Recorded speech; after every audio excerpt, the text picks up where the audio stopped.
আসসালামু আলাইকুম। কিছু ইউটিউবার আছে, তাদের অবস্থা থেকে যেটা মনে হচ্ছে পদে আগুন শুধু লাগে নাই, আগুনে কয়লা হয়ে ওই যে কয়লা যেন ফাইটে যায় না, ওদের পাশা এরকম লাল হয়ে ফেটে আছে, এই অবস্থা। হ্যাঁ, ওটা কাপড় যদি উদাম করেন না, উদাম করলে দেখবেন ওই অবস্থা হয়ে আছে। কারণ কি, হিটটা ঠিক জায়গা মতো হয়েছে। আসিফ নজরুলের মাধ্যমে তদবির বাণিজ্য করে যারা এখন সংসার চালাইতেছে, ঢাকায় বাড়ি গাড়ি টাড়ি কিনতেছেন, তাদের তো গায়ে লাগবেই, তাই না? এক এক আসামির তদবির করে 1 কোটি 1.5 কোটি 5 কোটি টাকা পর্যন্ত পাওয়া যায়, তো করতে সমস্যা কোথায়? শুরুটা করি বিশিষ্ট বুদ্ধিজীবী ইস্কন আলম। তো ইস্কন আলম ওরফে শাহেদ আলম, এই ব্যক্তি আমাকে নিয়ে একটা কথা বলেছেন যে আমি হচ্ছে এখানে উবার চালাই, আর শাহেদ আলম এখানে এসে হোয়াইট হাউসে চাকরি করেছে, তার কোনোদিন কোনো কিছু করতে হয়নি। হইতে পারে শাহেদের মনে হয় বাপের মনে হয় বিশাল জমিদারি, ঢাকা থেকে 3-4 কোটি টাকা নিয়ে এসছে, চ্যানেল 24-এ চাকরি করার অবস্থায় তো কামিয়েছে, টাকা পয়সা নিয়ে এসে তারপরে বসে বসে খাইতো। তো মনে করতাম ওইরকম কিছু আর কি। এর আগেও সে এক ভিডিওতে বলেছিল যে আমাকে সে নিউ ইয়র্কের কোনো এক রাস্তার ধারে দেখেছেন। কথা তো বলেন চিবায় চিবায়, বিশাল এক, দেখলে মনে হয় যেন শেরে বাংলা একে ফজলুল হকের চাইতে বেশি জ্ঞানী লোক। তো উনি এর আগেও আমাকে নিয়ে এই ধরনের কথাবার্তা বলেছেন। সবশেষ আমি হচ্ছে উবার চালাই। শাহেদ আলম, আমি শুধু উবার চালাই না, আমি এখানে কফির দোকানে কাজ করেছি, আমি এখানে গ্রোসারির দোকানে, বাংলাদেশের মুদির দোকান আছে না, মুদির দোকানে কাজ করেছি। আমি এইখানে একদম লিটারেলি বাংলাদেশে পিজা ডেলিভারি দেন না, বাংলাদেশে আপনারা যে পিজা ডেলিভারি অর্ডার দেন বাসায় দিয়ে আসে, ওইভাবে বাসায় নিয়ে নিয়ে তারপরে দিয়ে এসছি। আমি একদমই লজ্জাবোধ করি নাই।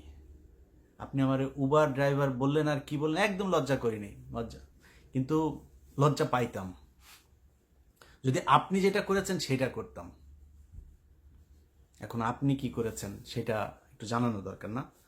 যেহেতু আপনি এখানে এসে হোয়াইট হাউসে চাকরি করতেন, আপনার বিশাল আকারে আমাদের উবার ড্রাইভার, তাদেরকে আপনার কাছে খুব বেশি মানে ছোট লোক মনে হয়েছে, ছোট জব, এটা খারাপ লেগেছে। তো আপনারটা করি শুনি আমরা। ছোট করে একজনের একটা অডিও রেকর্ড শুনি। অডিও রেকর্ডটা হচ্ছে আমাদের এখানকার বাংলাদেশে এক ভাই আছে, খলিল ভাই। খলিল ভাই, সালাম আলাইকুম। আপনার খলিল বিরিয়ানির আজকে টাকা ছাড়া বিজ্ঞাপন করে দিচ্ছি একটু। তো খলিল ভাইয়ের এই 4-5টা ব্রাঞ্চ আছে আপনার খলিল বিরিয়ানি নামে। আপনারা যারা আমেরিকায় যারা আসেন, নিউ ইয়র্কে, তারা আমি জানি না নিউ ইয়র্কের বাইরে ওনার ব্রাঞ্চ আছে কিনা। তো নিউ ইয়র্কে যারা আসেন তারা অনেকেই হয়তো শুনেছেন যে খলিল বিরিয়ানি কোনটা। এই খলিল বিরিয়ানি প্রতি মাসে মাসে শাহেদকে 1,000 টাকা করে সাহায্য দিত।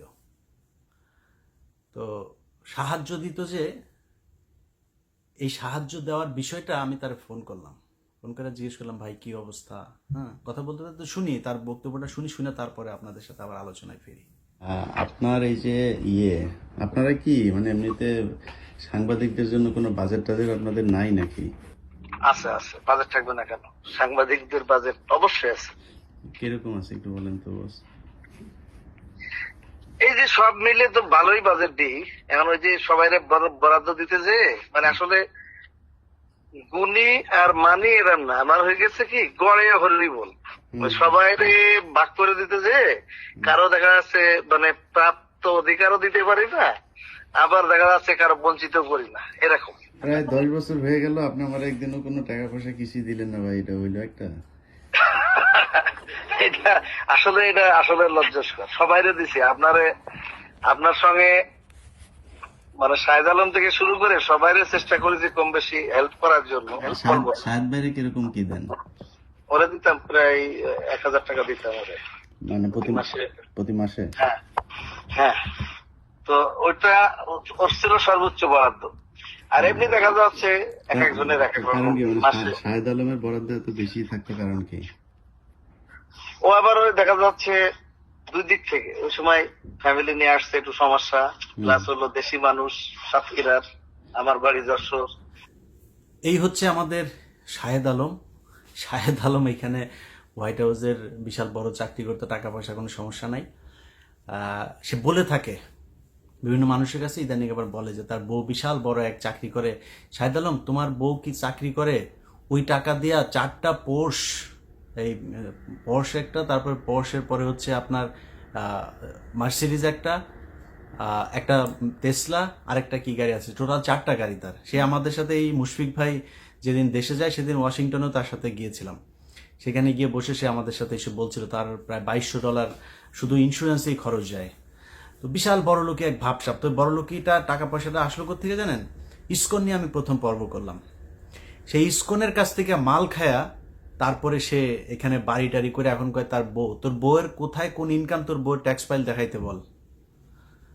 আমি আমার তোর ট্যাক্স ফাইল দেখাবো, তুই ট্যাক্স ফাইল নিয়ে তুই বসতে চাস কোথায় বল, মনির হায়দার বাইরে বল যে তোরে নিয়ে বসতে চাই, তুই বসে আমার দেখাবি, দেখায় তারপর তুই ভিডিওতে বলবি হ্যাঁ ইলিয়াসে দেখাইছে আমার বউয়ের এত টাকা ইনকাম। ছোট লোকের বাচ্চা কোথাকার তুই, বেটা বিরিয়ানির দোকান থেকে 100 টাকা সাহায্য নিয়ে চলছিস তুই শাহেদ আলম। ভিক্ষা নেই নাই বেটা, কাজ করে খাই, সারা জীবন কাজ করে খাবো, কোনোদিন ভিক্ষা নেব না, কোনোদিন কোনো মানুষের 1 টাকা হক নষ্ট করব না। That's I am. অতএব মানুষের ব্যাপারে কথা বলতে গেলে না, নিজের নিচে ঠান্ডা করে তারপরে কথা বলবে। তুই আমার পরিবার নিয়ে কথা বলছিস। অনেক মানুষজন, আপনারা, এটা সুশীলদের বক্তব্য, আপনারা কিন্তু বলেন না যে ব্যক্তিগত জীবন টেনে এখানে কথা বলো। নো, যেই ব্যক্তির ব্যক্তিগত জীবন খারাপ সে কখনো এই সোশ্যাল মিডিয়া কিংবা রাজনৈতিক জীবনে সে কখনোই ভালো হইতে পারে না। ব্যক্তিগত জীবন ভালো হইতে হবে। ব্যক্তিগত জীবনে কেউ যদি খারাপ কিছু করে সেটা আলোচনায় আসা উচিত। তুই যে অভিযোগ করেছিস, এই অভিযোগ যার করা উচিত তারে করতে বলাইসা, তারপরে জবাব পাবি কি। সো তুই এখানে বলছিস যেসব কথাবার্তা, তোরা কিছু হইলেই এই তোদের মতো কিছু লোকজন নিজেদেরকে বিশাল আকারের মানে সুশীল দাবি করিস। কথাবার্তা বলার সময় জানোস না চ্যাটের বালো, নিজের মনে করো যে বিশাল বড় সুশীল। তো তুই সুশীল মনে কইরা তোরা বলিস যে ব্যক্তিগত আক্রমণ করা যাবে না। তুই যে বেডির সাথে থাকিস, এই বেডিরেও তো রাস্তার মধ্যে এই যে আশুলিয়ার ইয়ার মধ্যে তারপরে আকাম কইরা ধরা পড়ে তোরে থানায় নিয়ে বিয়ে পড়াইছে, পাবলিকে ধইরা তোরে বিয়ে পড়াইছে, প্রেম করতে আরেক বেটির সাথে এই বেটিরে এই করছিস। তুই এগুলি আমাদের শিখাইস? নিজের পাশার নিচে ইয়ে ঠিক আছে তোর, ঠিক করে তারপরে অন্য মানুষের সাথে কথা বলবি। তো এরা বলে হচ্ছে ব্যক্তিগত আক্রমণ করবে না। ব্যক্তিগত আক্রমণ না, দেলোয়ার হোসেন সাইদির রাস্তায় রাস্তায় আপনার আতর বিক্রি করত। আতর বিক্রি করার ইয়েতে আপনার সে যুদ্ধাপরাধীর ইয়ে করত, হিন্দুদের বাড়িঘর হামলা করত। হিন্দুদের বাড়িঘর হামলা করে তারপরে নাকি সে এই হিন্দুদের বাড়িঘর নিজের বাড়িতে নিয়ে চলে গিয়েছে। এসব আসিফ নজরুল লিখেছে। শুধু যে লিখেছে তা না, আসিফ নজরুলের এই লেখা আন্তর্জাতিক অপরাধ ট্রাইব্যুনালে এভিডেন্স হিসাবে সাইদি সাহেবের মামলায় ব্যবহার করা হয়েছে। যান খোঁজ নিয়ে দেখেন এটা মিথ্যা যদি হয়। আসিফ নজরুলকে জিজ্ঞেস করেন এটা যদি মিথ্যা হয়, ও বলবে মিথ্যা, আমি এটা প্রমাণ করব। সো দেলোয়ার হোসেন সাইদির যেই হত্যাকাণ্ড, যে বিচার, এই বিচার যদি নাকি আবার পুনঃতদন্ত হয়, এই বিচারের যদি আবারও নতুন করে কোনো প্রক্রিয়া শুরু হয়, আসিফ নজরুল সেটার আসামি হবে। অতএব তারা ব্যক্তি আক্রমণ করতে গিয়ে মানুষ সুর দিয়ে নাকি দেলোয়ার হোসেন সাইদি আতর ব্যস্ত মনে করেন, ব্যস্ত। এটা কি ব্যক্তি আক্রমণ না? নিজামি হরিণ নিয়ে এক মহিলাকে নিয়ে পাকিস্তানি ক্যাম্পে নিয়ে দিয়ে এসছে, এটা ব্যক্তি আক্রমণ না? তাও মিথ্যা কথা, আমরা তো মিথ্যা বলি নাই। এই যে আসিফ নজরুলের যে অডিও রেকর্ড চালানো হয়েছে, আসিফ নজরুলের এই অডিও রেকর্ড তার বিয়ে করার আগের, বহু আগের এই রেকর্ড, প্রায় 10 বছর আগের। সে তার বউয়ের সাথে, তখন তার বউ আরেকজনের ঘরের বউ, তার সাথে আপনার এই সংসার করছে। সেই অবস্থায় আসিফ নজরুল এখানে ঢুকে তারপরে তারে বুঝাচ্ছে, হ্যাঁ ওরা তো এখন তোমার সেবা যত্ন করে না, তোমার জ্বর হয়েছে, এখন আমি আসবো কি না, এসব নিয়ে কথাবার্তা বলে। সো আসিফ নজরুলদের ব্যক্তিগত জীবন এগুলো কেন আসে, এটা হচ্ছে প্রশ্ন। অনেকেই প্রশ্ন করতে পারেন যে আসিফ নজরুলের বিরুদ্ধে কেন করলাম, এগুলো জানা দরকার। দেখেন 5 তারিখে যে ঘটনা, 5 তারিখে এই দেশটা স্বাধীন হয়েছিল কেন, এটা একটা বিশাল বড় প্রশ্ন। এই প্রশ্নের উত্তর দিতে হবে কি কি কারণ ছিল। আওয়ামী লীগ, ইন্ডিয়া, এই যে সেনাবাহিনীর উপরে যা হয়েছে, আমরা এতদিন ধরে যা বলছি, যেই সব কথাগুলো নিয়ে সবচেয়ে বেশি আলোচনা, গুমের শিকার হয়েছিল, আলেমদেরকে যা করা হয়েছে, আন্তর্জাতিক বিশ্বের কাছে বাংলাদেশকে জঙ্গি রাষ্ট্র হিসেবে প্রতিষ্ঠিত করেছে কারা, এই জিনিসগুলো একদম মোটা দাগে এই কটা জিনিসের বিচার হইতে হবে। আপনারা মনে করেন না যে আমরা হুট করে মনে হয় উপদেষ্টা হইতে চাই বোধহয় এই জন্য আসিফ নজরুলের সাথে শুরু করে দিয়েছি। আসিফ নজরুল আজ থেকে 1 মাস আগে আমাকে ফোন করেছে।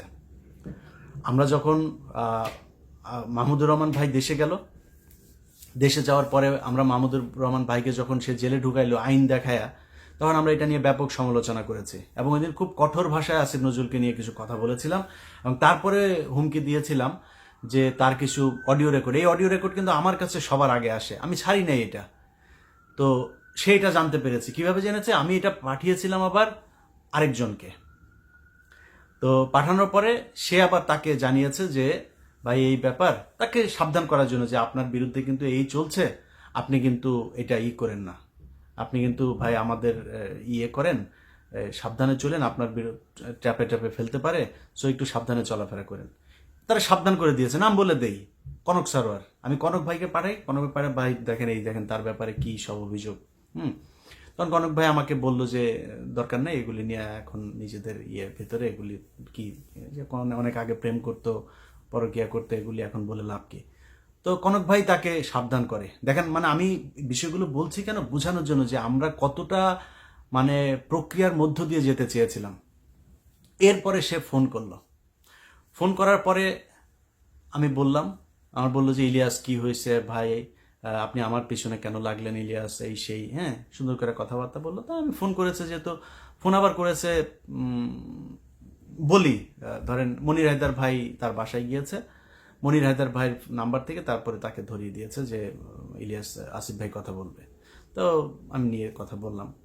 তখন আমারে জিজ্ঞেস করলো কি সমস্যা, কি ভাই বলেন, কি কি হয়েছে, কি লাগবে কি, আপনি তো এইভাবে আমাদের বিরুদ্ধে লাগলে এইভাবে মানুষের ভেতরে একটা যায়, চলেন মিলেমিশে কাজ করি, দেশে আসেন, কি সমস্যা, কালকে শুনলাম আপনার পাসপোর্ট নাকি অনেক দিন ধরে পড়ে আছে, আপনি লাইভে বলছেন, এটা ঠিক করে দেই। তা আমি বললাম যে স্যার আমার পাসপোর্টটা আমার লাগবে না, আপনি যদি পারেন আপনার আমি পাসপোর্টের, সে আমার কাছে রিসিপ্ট চাচ্ছে। তা আমি বলছি স্যার আপনার যে পাসপোর্টের রিসিপ্ট আমি দিয়ে দেই, আপনি যদি পারেন তাহলে পাসপোর্টটা আটকায় রাখেন, আমি এসবির কাছ থেকে পাসপোর্ট নিয়ে আসবো। তো এই হয়েছে তার সাথে আমার কথা। এখন এই কথার পরে তাকে সেদিন শেষ যেটা হয়েছে যে স্যার আপনাকে আমরা অনেক পছন্দ করি, অনেক ভালোবাসি, আপনি 5 তারিখের আগে আপনাকে যে হিসাবে জানতাম, আপনার কাজগুলো যেন স্যার ওই রকমই হয়। এই হলো তার সাথে ওই দিন আমার ফোন আলাপের শেষ। তার 3 দিন পরে সে ফারুকীকে উপদেষ্টা বানিয়েছে। এবার বলেন তার সাথে মিলেমিশে কাজ করব কিভাবে? যেই হোক, আসিফ নজরুল তো বিশাল পাওয়ারফুল না, বলতে পারেন যে ডক্টর ইউনুসের প্যারালাল একটা মানে পাওয়ার সে এখন প্র্যাকটিস করছে। তো আসিফ নজরুলের মতো একটা লোক যদি আমাকে ফোন দেয়, আমার সাথে সে নিজে থেকে কথা বলতে চায়, আবার ওই দিন এটাও বলেছে, নাম্বার দিল আমাকে, নাম্বার দিয়ে বললো যে ইলিয়াস, নাম্বার অবশ্য তার আগেই দিয়েছে, মনির হায়দার ভাই আরো প্রায় 10 দিন আগে দিয়েছে, ওই রেকর্ড নিয়ে যখন কথাবার্তা হয়েছে তারপরে আমি ফোন করি নাই তারে, সেই পরে এই মনির হায়দার ভাইকে দিয়ে ফোন করায়। তো মনির হায়দার ভাই চেয়েছে যে সম্পর্কটা ভালো হয়ে যাক। এখন আসিফ নজরুলের যখন ফারুকীকে করলো, এরপরে তো আর কোনো কথা নাই। আচ্ছা, তার আগে আসিফ নজরুল, প্রথম আলো, তারপরে কালবেলা, এদেরকে নিয়ে আমি নিউজ করলাম, দুইটাতে আসিফ নজরুল আমাকে কাউন্টার দিয়েছে।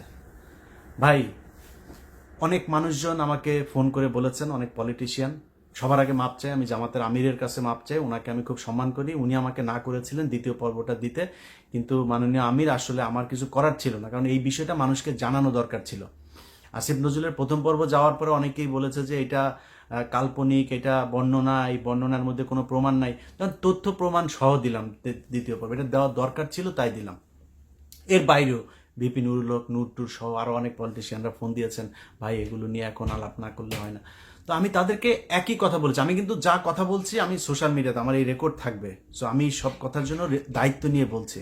আমি সবাইকে একটা কথা বলেছি যে ভাই আমাকে কিন্তু মানে আপনি অন্য সবার মতো করে কথাবার্তা বলে আপনাদের সাথে গিয়ে কাজ করব ওইখানে করতে পারবেন না।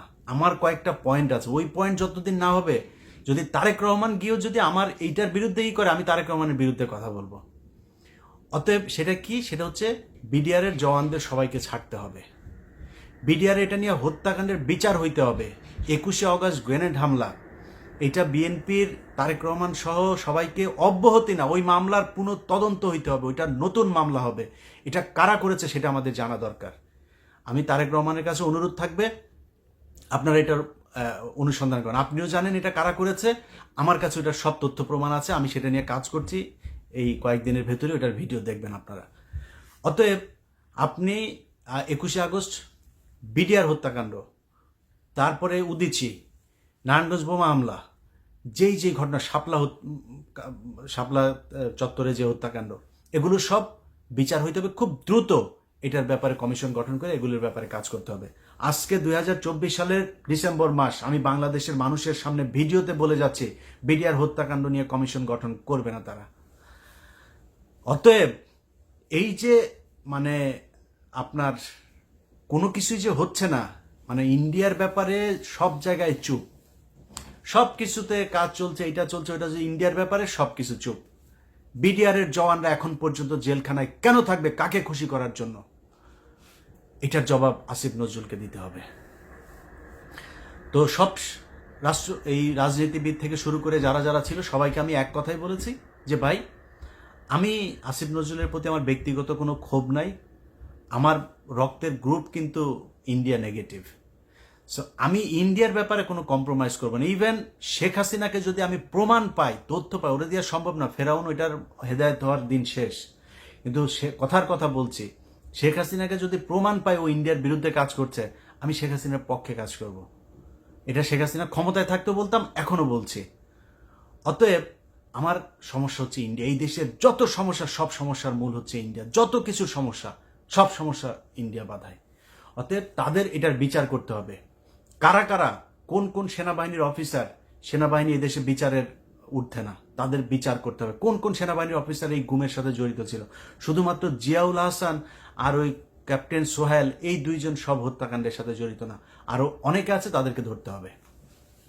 প্রথম আলো, ডেইলি স্টার, কালবেলা সহ যেসব সাংবাদিকেরা এই গত 15 বছরে আলেমদেরকে জঙ্গি বানিয়েছে, পুরো বাংলাদেশকে সারা পৃথিবীর সামনে জঙ্গি রাষ্ট্র বানিয়েছে, তাদের বিচার করতে হবে, দ্রুত তাদেরকে ধরতে হবে। এইটা ছাড়া শাক দিয়ে মাছ ঢেকে ইলিয়াসকে আপনাদের সাথে কাজ করানো যাবে না, কখনোই যাবে না। কত কোটি টাকা দিবেন আপনি আমারে বলেন আমি উবার চালাই? আরে বেটা, উবার চালাই, সমস্যা কোথায়? তোর মতো ভিক্ষা করি রে, তোদের মতো চুরি করি, চুরির টাকা আমার পকেটে ঢুকাই। ওইটা ঢুকাইলে তোর হাসিনা মার সময়ে তোর বাপের এখানে বাড়ি থাকতো, তাও নিউ ইয়র্কে না, ক্যালিফোর্নিয়ার সবচাইতে টপ ক্লাস জায়গায় বাড়ি থাকতো। জায়গার নাম বলতে বলেছে, কই কিনবেন ওই জায়গার নাম বলেন। ইলিয়াস বিক্রি হওয়ার জিনিস না। আমার কথা বলায়, আমার স্টাইলে আমি কথা বলি, আমার কথায় কারো পছন্দ হইতে পারে, না হইতে পারে, কোনো সমস্যা নেই। কত মানুষ ভাই কত কিছু বলতেছে, এত কিছু শোনার টাইম আছে নাকি? ফেসবুকে একজন মেসেজ পাঠিয়েছে, কারণ আমি ফেসবুকের মেসেঞ্জারে খুব কম যাই।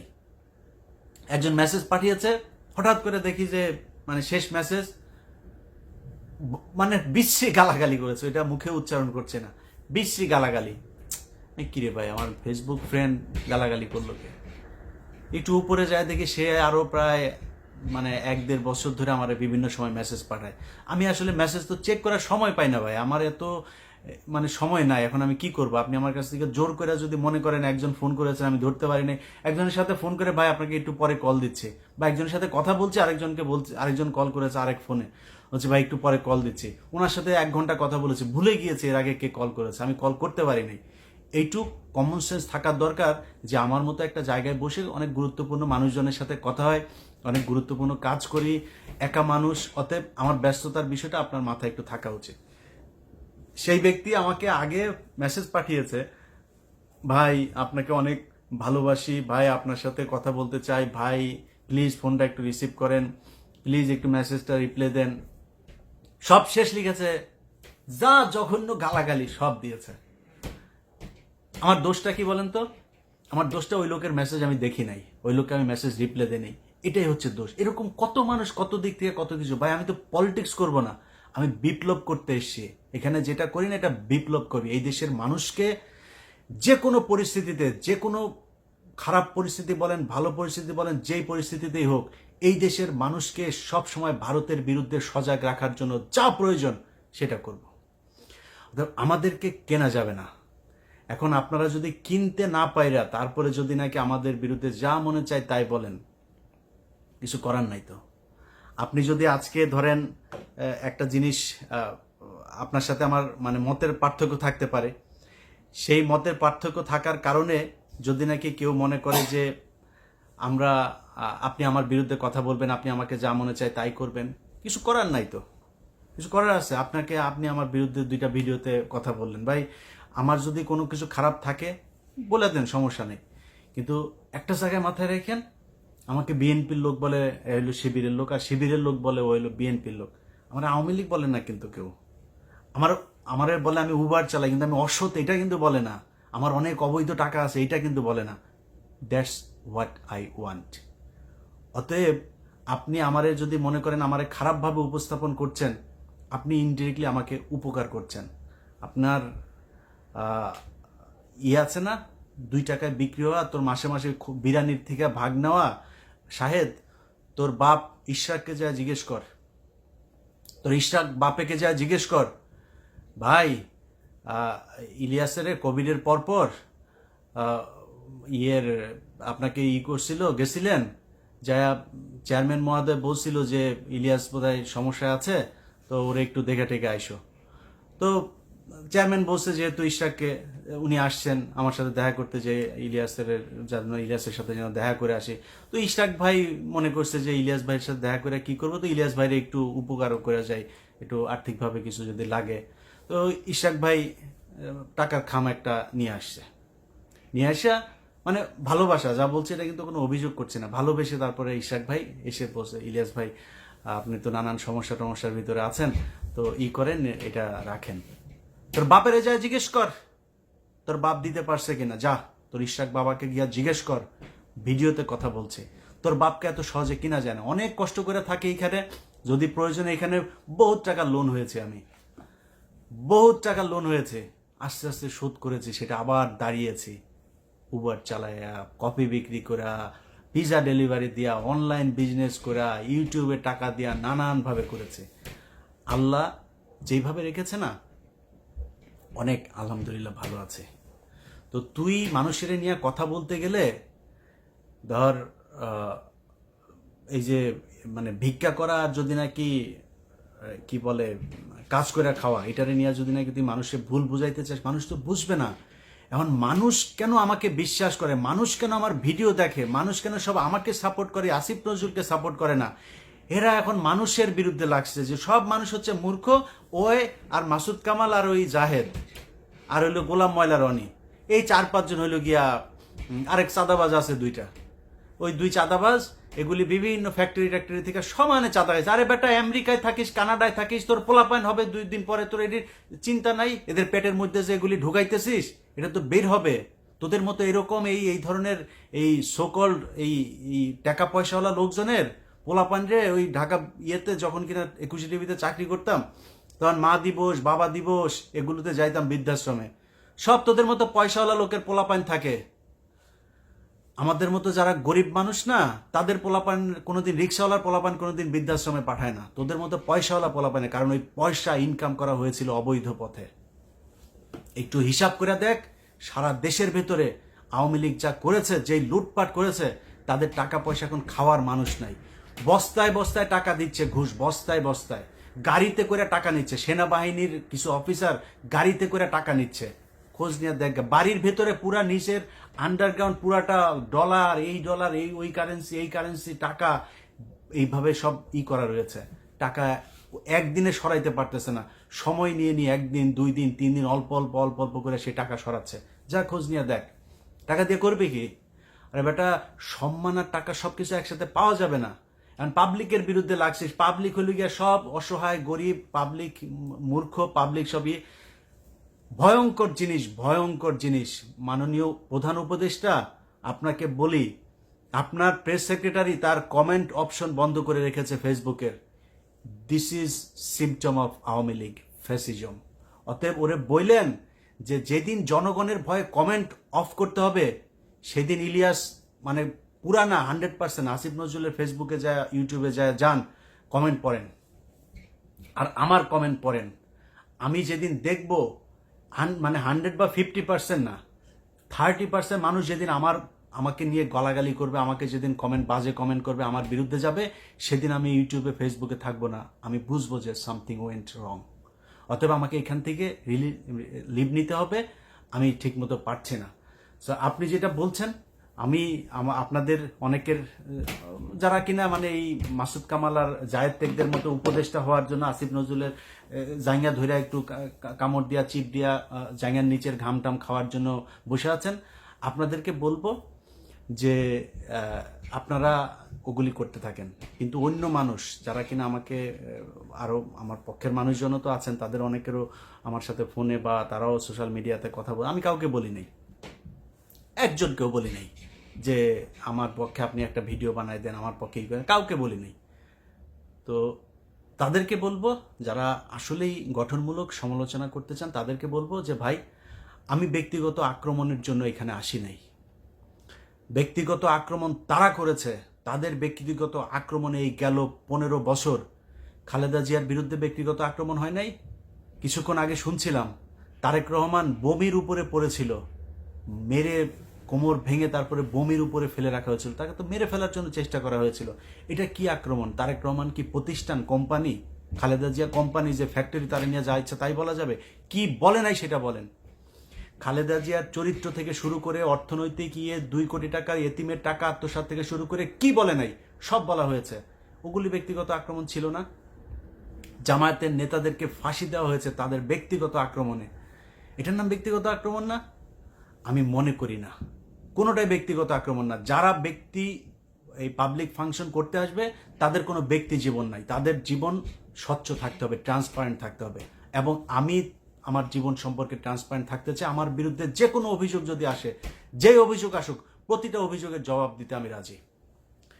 যে বলবে, যার যেমনে বলবে, আমার সাথে আসবে, আসে সে ব্যক্তি বলবে যে সে পুরুষ হোক নারী হোক যাই হোক, সে আসবে বলবে যে আমার সাথে বসতে চায় যে কোনো প্ল্যাটফর্মে, আমি তার সাথে বসবো, বসে তারপরে পূজায় দিব যে কার দোষ কার ভুল কি হয়েছে, আমার সাথে যদি কারো কোনো সমস্যা হয়ে থাকে সব কিছু জবাব দিব।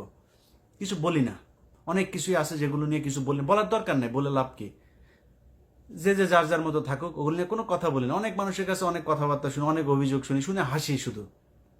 যে ঘটনা কি আর বর্ণনা হয়েছে কি, ওইটা নিয়ে যদি কোনোদিন যদি কারোর সাথে কোনো বিষয় নিয়ে আলাপ হইতে আসে, কেউ যদি করতে আসেন, আমার ব্যক্তিগত যে কোনো জীবন নিয়ে আমি আলাপ করতে রাজি, একদমই ট্রান্সপারেন্ট। তো এটাই যেটা বললাম, যে আপনাদের সবার কাছে অনুরোধ থাকবে যে আমি মানুষের জন্য কাজ করি, এই দেশের জন্য কাজ করি। দেশের মানুষের বিরুদ্ধে যেদিন যাব, সেদিন আমি বুঝবো যে দেশের মানুষ আমার পক্ষে নাই। সো সেদিন থেকে আমাকে অন্য চিন্তা করতে হবে। যেদিন শুনবেন যে নিউ ইয়র্কে আমার বিশাল আকারে শাহেদ আলমের মতো 2-3টা বাড়ি, 4টা গাড়ি, তারপরে এইসব মানে লাক্সারিয়াস জীবন যাপন করতেছি, সেদিন মনে করবেন যে আমি গন, আমি আর ঠিক নাই, আমি ভুল পথে চলে গিয়েছি। অতএব ওই জায়গায় কোনোদিন যাব না।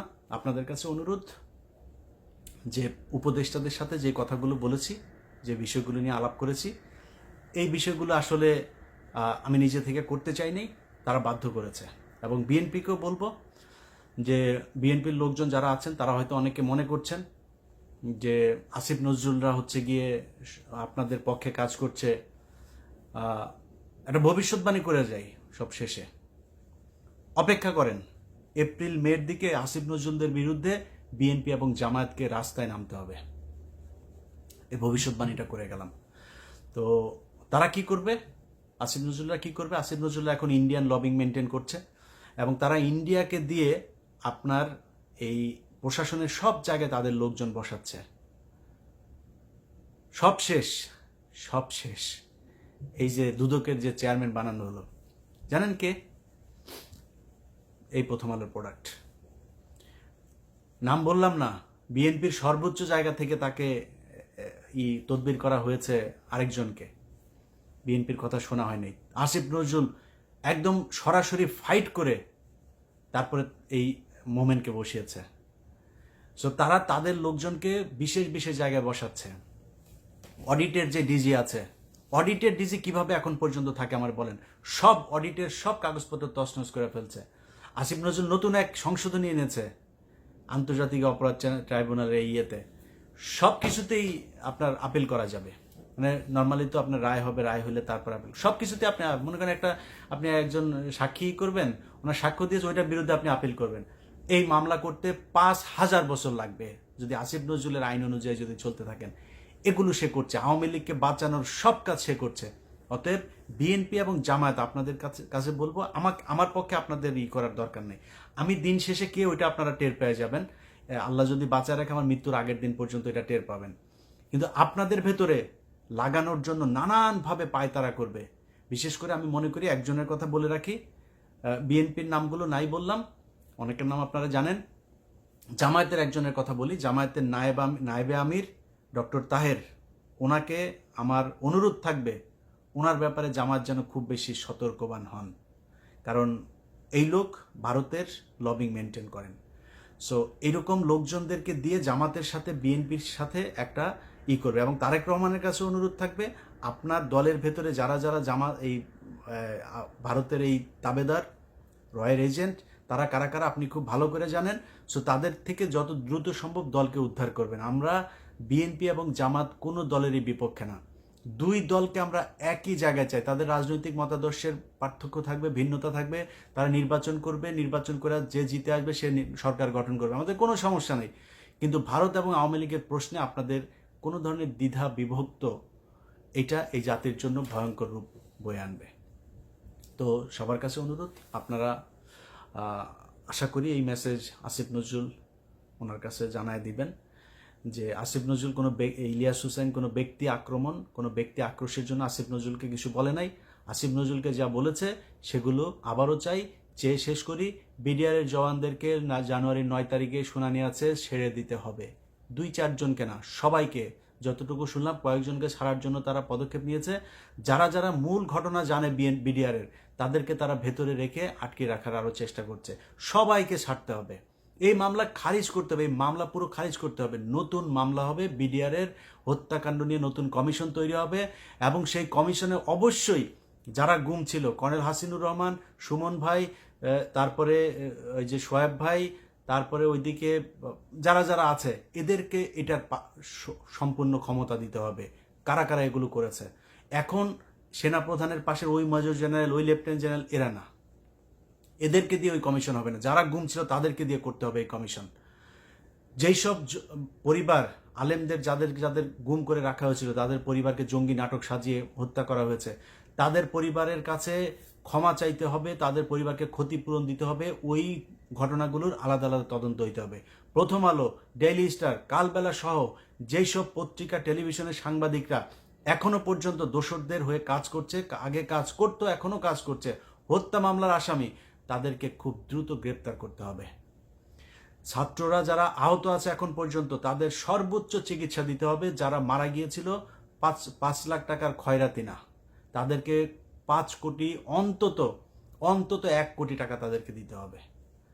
সো এই বিষয়গুলো পরিষ্কারভাবে আমাদের সামনে আসতে হবে। যদি না আসে, তাহলে কে আমারে কি বললেন, জামায়াতের আমির বললেন না তারেক রহমান বললেন, আমি কোনোটারে কেয়ারও করি না। যদি এই জায়গাগুলো যদি ঠিক করে দেন, আমি জামাতের আমিরের পায়ে ধরে বসে থাকবো, তারেক রহমানের পায়ে ধরে বসে থাকবো, কোনো সমস্যা নেই আমার। কিন্তু এই জায়গায় কোনো ছাড় না, কোনো ছাড় দেওয়া যাবে না। এই 15 বছর ভারতের বিরুদ্ধে যুদ্ধ করেছে এই জন্য না। 5 জানুয়ারি অনেক মানুষ বলে ফেলেন না, ধাপ করে বলে ফেলতে পারেন যে ভাই দেশে আসেন, দেশে এসে এই করেন। দেশে এসে আপনি যে বলেন না আমারে, রাস্তায় যারা মারামারি করেছে ওই লোক আমারে বলে না। আপনি যিনি বলেন ওই জীবনে কোনোদিন রাস্তায় নামেন নাই। আমি ইলিয়াস 2014 সালের 5 জানুয়ারি নির্বাচনে আমি ইলিয়াস একা যুদ্ধ করে এসেছি, একা, ওইখানে থেকে কখনোই কম্প্রোমাইজ করি নেই, আজকেও করছি না, ভবিষ্যতেও কোনোদিন করবো না। খলিল বিরানির থেকে 1000 টাকা ভাগও নিব না, উবার চালায় খাইতে হইলে না। আরও যদি মাটি কাটতে যদি হয় আমেরিকায়, মাটি কেটে খাবো। শাহেদ আলম, তুমি আমারে নিয়ে উবার ড্রাইভার বলো, না কফি বিক্রেতা বলো, ডেলিভারি ম্যান বলো, যা মনে চায় বলো, আমি চুরি করি না, বিরানির থেকে 1000 টাকা ভাগ নেই না। আল্লাহ হাফেজ।